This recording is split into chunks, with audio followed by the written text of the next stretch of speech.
कड़ी सर्दी के कारण मास्टर जी अपने ही बड़े घर के आंगन में फटे पुराने कपड़ों में कांपते रहते हैं। उनके लिए घर के अंदर कोई जगह नहीं थी। यह वही आंगन था जिसके एक एक पत्थर में कभी उनकी मेहनत बसी थी। कभी इसी आंगन में सुबह की चाय पिया करते थे। बच्चों की आवाजों से घर भर जाया करता था। लेकिन आज वही आंगन उनके लिए निर्वासन बन चुका था। सर्द हवा दीवारों से टकराकर सीधा उनके कमजोर शरीर से टकराती और उन्हें ऐसा लगता जैसे हर झोंका उनकी सांसें छीन लेना चाहता हो। मास्टर जी पूरी रात सिकुड़ सिकुड़ कर बैठे रहते। फटे हुए कुर्ते से ठंडी हवा अंदर घुसती। कांपते हाथ घुटनों को पकड़े रहते, मगर राहत कहीं नहीं थी।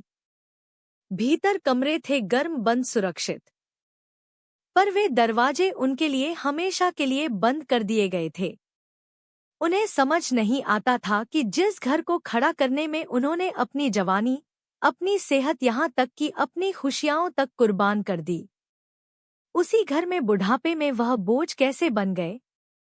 शाम होते ही उनके पोता पोती आ जाते, खिलखिलाते दौड़ते, लेकिन उनकी हंसी में मासूमियत नहीं होती थी। वह मास्टर जी के कांपते शरीर की नकल करते, उनकी आवाज बदल बदल कर बोलते और ठहाके मारते। एक पोता तो हंसते हुए अक्सर कह देता, आज देखना यही सर्दी इस बूढ़े को मार डालेगी। उस एक वाक्य से मास्टर जी का दिल जैसे फट जाता, मगर वे कुछ कहते नहीं थे। बस आंखें बंद कर लेते और आंसू अपने आप बहने लगते। आंसू ठंडी जमीन पर गिरते और वह मन ही मन भगवान से पूछते, क्या मैंने इतना बड़ा अपराध किया है कि बुढ़ापे में यह सब सहूं। एक दिन सर्दी असहनीय हो गई। रात भर सो नहीं पाए। सुबह हाथ शून्य थे, पैर चल नहीं रहे थे। बड़ी हिम्मत करके वह भीतर गए और बहू से बस एक गर्म चादर मांगी। उनकी आवाज कांप रही थी। बहू ने उनकी ओर देखा तक नहीं। गुस्से से बोली, चादर चाहिए तो मजदूरी करो, कमाओ। यहाँ फ्री में कुछ नहीं मिलता। ज्यादा बोले तो रोटी भी बंद हो जाएगी। मास्टर जी चुपचाप लौट आए। उस दिन उन्हें पहली बार लगा कि शायद इंसान मरने से पहले अंदर से ही मर जाता है। कुछ दिन बाद तबीयत थोड़ी संभली तो मास्टर जी घर से बाहर निकल गए। किसी को नहीं बताया, किसी से कुछ नहीं पूछा। शाम को लौटे तो हाथ में पुरानी बोरी का एक गट्ठर था। लोगों ने उन्हें देखा, पर किसी ने सवाल नहीं किया। अगले दिन उन्होंने उन बोरियों को जोड़ना शुरू किया। कांपते हाथों से सुई पकड़ी, आंखों पर जोर डाला, उंगलियां दर्द से सुन्न हो रही थी, लेकिन उन्होंने हार नहीं मानी। कई घंटों की मेहनत के बाद जब एक सख्त सा बिस्तर तैयार हुआ तो उनके चेहरे पर हल्की सी तसल्ली आई।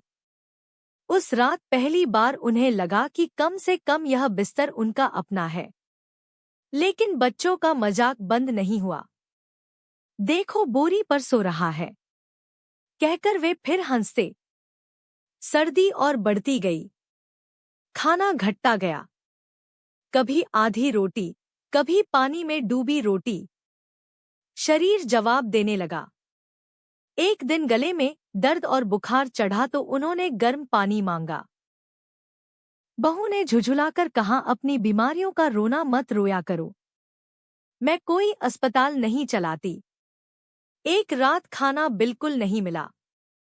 सुबह मांगने पर कहा गया, जो बचेगा वही मिलेगा, वरना कुछ नहीं। उस पल मास्टर जी को अपनी जवानी याद आ गई। कैसे उन्होंने दिन रात मेहनत की थी, कैसे बेटे के सपनों के लिए अपने सपनों को दबा दिया था। वही बेटा महीनों से गायब था। कड़ी सर्दी की उसी रात जब बच्चे फिर हंस रहे थे, अचानक दरवाजे पर दस्तक हुई। कड़ी सर्दी की उस रात जब आंगन में हंसी और तानों की गूंज थी, अचानक दरवाजे पर जोरदार दस्तक हुई, इतनी तेज कि पूरा घर सन्न रह गया। बच्चे एक दूसरे का मुंह देखने लगे। बहू चौंक कर रुकी। मास्टर जी की आधी बंद आंखें खुली। बरसों में पहली बार उनके दिल में कोई अनजानी सी हलचल हुई, जैसे कोई जाना पहचाना साया वापस लौट रहा हो। दरवाजा खुला। सामने एक थका हुआ बर्फ से जकड़ा इंसान खड़ा था, मास्टर जी का बेटा। वही बेटा जिसके लिए उन्होंने अपनी पूरी जिंदगी घिस दी थी। उसके बालों में सफेदी की हल्की लकीरें आ गई थी।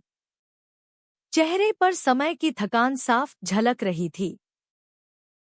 उसने घर के भीतर कदम रखा तो आंगन की तस्वीर उसके पैरों तले जमीन खिसका गई। उसने अपने बच्चों को ठहाके लगाते देखा, किसी पर हंसते देखा।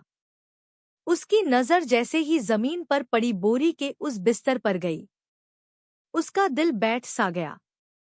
वह तेज कदमों से आगे बढ़ा। बच्चे अब चुप थे। बहू के चेहरे पर घबराहट थी। बेटे ने बिना कुछ पूछे बोरी हटाई। अगले ही पल उसके मुंह से चीख निकल गई। नीचे उसका पिता पड़ा था। ठंड से अकड़ चुका शरीर, पीला पड़ा चेहरा, होठ नीले, सांस नाम मात्र की चल रही थी। वह पल भर को समझ ही नहीं पाया